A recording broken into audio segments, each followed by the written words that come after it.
سفر حج یہ تو عشق و مستی کا سفر ہے، بڑا مبارک، بڑا پیارا، بڑا پرشوق، بڑا پرذوق، کیف و سرور والا سفر ہے۔ اللہ ہم سب کو نصیب فرمائے۔ مدینہ جس نے ایک بار دیکھ لیا اس کو بار بار جانے کو جی چاہتا ہے۔ مدینہ میں اس طرح حاضری سے مشرف ہوں کہ میرے دل پر رقت طاری ہو، آنکھوں سے آنسو جاری ہوں اور ذوق و شوق کے ساتھ حاضری ہو۔ مدینہ کی کسی چیز پر اعتراض نہ کرے، وہاں کی سختیوں پر اعتراض نہ کرے، بلکہ صبر سے کام لے۔ وہاں کی کسی چیز پر تنقید نہ کی جائے، وہاں امتحان ہوتا ہے۔ کبھی کوئی ایسا بھی ہوتا ہے کہ سفر حج میں غصہ دلانے کا بھی واقعہ آتا ہے، کوئی غصہ دلاتے ہیں۔ بہار شریعت میں لکھا ہے کہ بعض اوقات فرشتوں کو آگے کر دیا جاتا ہے، وہ انسانی روپ میں آ کر وہ آپ کو غصہ دلائیں گے، اور آپ کا امتحان ہوگا کہ غصہ کرتے کہ نہیں کرتے۔ اب ان کے بارے میں بولا بولی کرتے ہیں، عقیدے کی بات نہیں کر رہا۔ جس کا عقیدہ خراب ہے تو ابو جہل بھی عربی تھا، ابو لہب بھی عربی تھا، تو ہیں برے۔ قرآن حدیث میں ان کی برائیاں آ گئیں۔ ایک بات ہے کہ جن کا عقیدہ درست نہیں ہے وہ تو مطلب مائنس ہے، میں مسلمانوں کی بات کر رہا ہوں۔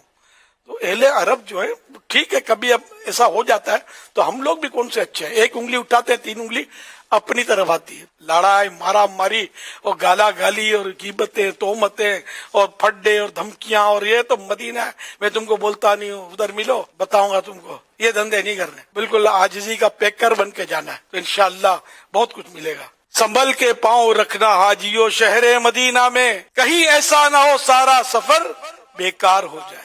طواف میں بھی بعض اوقات یہ کہ میں نے دیکھا ہے، ایک بار میرے ساتھ ایک چل رہا تھا نوجوان، وہ یوں کر کے بالکل میرے قریب داخلے کے لیے، پرانی بات کر رہا ہوں، پھر میں نے اس کو یار یہ کیا کر رہے ہو؟ یہ وہاں کوئی مطلب دادا گیری اور اپنی قوت کا مظاہرہ کرنے کا مقام تو نہیں ہے، یہ تو تواضع کا مقام ہے۔ یہاں تو جو جھکتا ہے وہ بلند ہوتا ہے، جو اکڑتا ہے وہ تو ڈاؤن ہو جاتا ہے۔ اگر کوئی آپ کو ناخوشگوار بات پیش آئے، لڑائی نہ کریں۔ اگر کوئی 19-20 ہو بھی جائے، کوئی کچھ کہہ بھی دے، تو آپ سن کے سنی انسنی کر دیں اور برداشت کریں، تو انشاءاللہ اس طرح آپ گناہوں سے کافی بچت ہوگی۔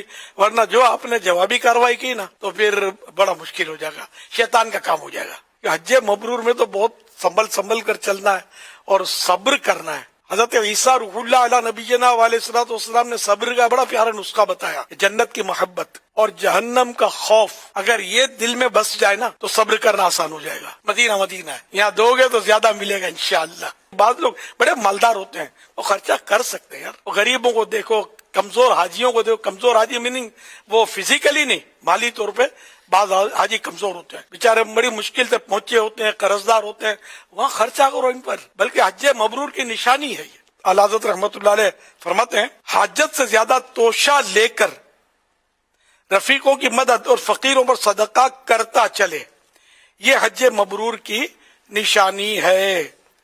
نہ ضرورت سے زیادہ اپنے ساتھ کچھ رقم وغیرہ لے لے، چیزیں لے لے، اور جو اپنے ساتھی ہوں، جیسے کاروان میں جو ساتھی حاجی ہیں مثلا، تو اپنے ساتھی ساتھ والے ہیں ان کی، اور جو غربا ہیں ان پر، غریبوں پر صدقہ کرتا چلے، تو یہ حج مبرور کی نشانی ہے۔ حج مبرور کی تعریفات تو کئی ہیں، آسان تعریف یہ ہے کہ وہ حج جو قبول ہو جائے، مقبول حج، یہ حج مبرور ہوتا ہے۔ ہمارا دل یار تنگ ہو جاتا ہے، خرچہ کرنے کو جی نہیں چاہتا۔ گھر میں تو آسائش کی زندگی تھی، مسجد میں جانا ہے تو اسکوٹر پر یا کار میں، دکان تو کار میں، اور وہاں میلوں میل پیدل چلنا ہوگا۔ یہ تو آپ کو مشورہ دوں گا کہ فی الحال آپ پیدل چلنا شروع کر دیں۔ آپ ہوں گے، آپ کے وہ پاؤں ہوں گے، اس پر چلنا ہے، تو اس لیے ابھی سے پریکٹس کریں۔ اس طرح احرام باندھ کر تھوڑا پریکٹس کریں چلنے پھرنے کی۔ گھر میں چار دیواری میں کون دیکھتا ہے، تو گھر میں تھوڑا احرام باندھ کر اس کا مزہ لیں خوب، تو انشاءاللہ جب یہ فٹ ہو جائے، جن کا تجربہ نہیں ہے، پہلی بار جا رہے ہیں، خاص کر ان کے لیے مفید ہے۔ لیکن کئی بار جاتے ہیں، ان کو بھی بعض اوقات تہبند باندھنا آتا نہیں ہے، یہ سیکھنا پڑے گا۔ اصل مشکل یہ ہے کہ حاجی صاحبان جو ہے نا، یہ اتنی پریکٹس نہیں کرتے، اتنی توجہ نہیں دیتے، سیکھنے کی ہرس نہیں ہوتی ان کو۔ وہ بس وہ چار پتوں کی کتاب لے لیں گے، 4 پیج کی، اور دعائیں، پہلے چکر کی طواف کی یہ دعا ہے، دوسرے چکر کی یہ دعا ہے، یہ دعائیں وہاں دیکھ کے پڑھتے ہوتے ہیں، باقی صحیح بولتا ہوں، ورنہ اتنی غلطیاں حج میں ہوتی ہیں کہ کبھی کفارے تو یوں دھڑا دھڑ ہو رہے ہوتے ہیں بعض اوقات، اور کبھی دم بھی واجب ہوتا ہے، پورا بکرا رائے خدا میں دینا ہوتا ہے. یہ مسائل نہیں سیکھو گے آپ، طریقہ نہیں سیکھو گے تو کام کیسے بنے گا؟ ماشاءاللہ دعوت اسلامی کو اللہ تعالی سلامت رکھے، اس کے لیے وہاں جا کے دعائیں خوب کرنا، اس کو نظر بد سے بچائے.